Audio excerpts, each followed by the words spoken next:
Resident Evil 3 Remake around the corner. Here's everything you need to know leading up to the game.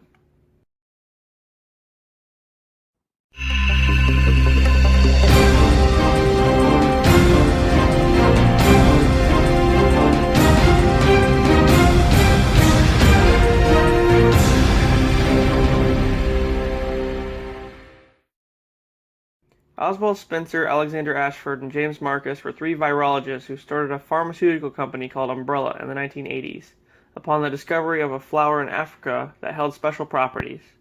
This flower could give the user superhuman-like abilities. So, the Umbrella Corporation set up shop in a subterranean laboratory underneath a mansion in the Arklay Mountains on the outskirts of Raccoon City. It was here they would conduct unethical biological research with the flower. They manufactured a virus from it called the progenitor virus, which they would use to create a super soldier called a tyrant that they could sell to the military. Use of the virus would only zombify test subjects. It was then that James Marcus combined it with leech DNA to create the tyrant virus, or T-virus as it's known. The problem still occurred though. Turned out only a select few human beings with certain genetic makeup were able to become tyrants. Sergei Vladimir, Umbrella's top officer, was one, so he was cloned over and over for mass production of the tyrant.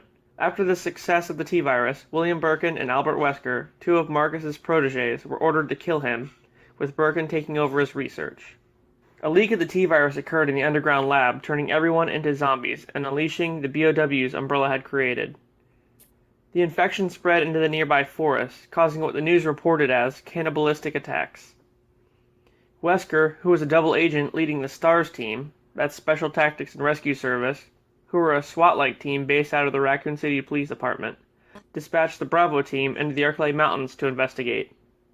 They didn't last long, pretty much dying instantly due to the BOWs. Rebecca Chambers, the sole survivor of Bravo team, met up with an escaped prison inmate named Billy Cohen, and together they fought through the Umbrella training facility in the nearby area. The fight ended with defeating the first Tyrant clone, dubbed the T-001, or the proto-tyrant, and then battling a resurrected James Marcus, now with regenerative leech powers. Wesker then accompanied Alpha Team to the mansion to find Bravo. All perished except Chris, Jill, Barry, and Brad, who flew away after dropping them off.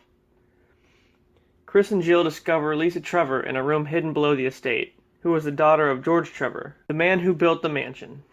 Umbrella had ordered he and his family dead after its completion, only they kept Lisa as a test subject for T-virus experiments. She was injected daily with various strains to the point to where she developed invulnerability and even manifested a new virus within her body, the Golgotha virus, or G-virus.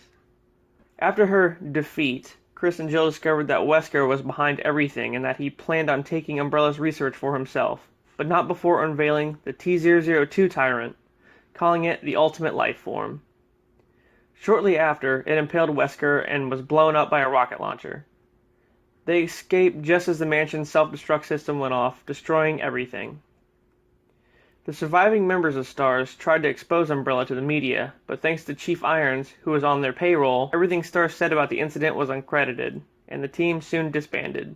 Chris headed to Umbrella's HQ in Europe, as Jill stayed, right when shit was hitting the fan. William Birkin, who was now working on the G-virus, was planning on selling it to the US government. Well, once word got out, Umbrella sent in Hunk and the USS to obtain the virus from him. Birkin was accidentally shot and injected the last remaining vial of G-virus into himself in hopes to regenerate and stay alive. The G-virus had a different effect on subjects than the T-virus did. G would mass-produce cellular and muscle growth, basically regenerating lost or damaged tissue. But Birkin immediately started mutating and chased down the USS into the sewers of Raccoon City, with the exception of Hunk, who did get away. The virus quickly spread with the help of rats and the city's water supply, infecting the entire city. Leon S. Kennedy was a rookie RPD officer who just arrived in town, alongside Claire Redfield, the sister of Chris from the STARS team. She was in town to look for him, but the two didn't stay very long. Umbrella airdropped in BOWs into the city to perform various tasks, one of which was the newest tyrant, the T-003, or Mr.X as it was called. It was programmed to kill any survivors left in the police station. After evading the relentless Mr.X, Leon and Claire made it to the Nest, Umbrella's other facility deep underneath the city.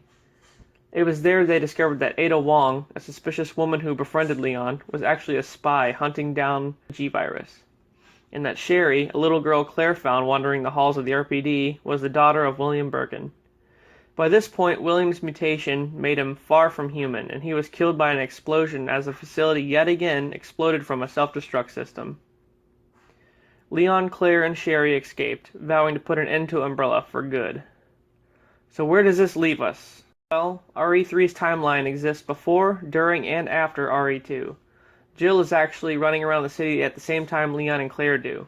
The only difference is, Jill is being relentlessly stalked by another tyrant, called the Nemesis, whose sole mission is to kill any remaining STARS members left in Raccoon City.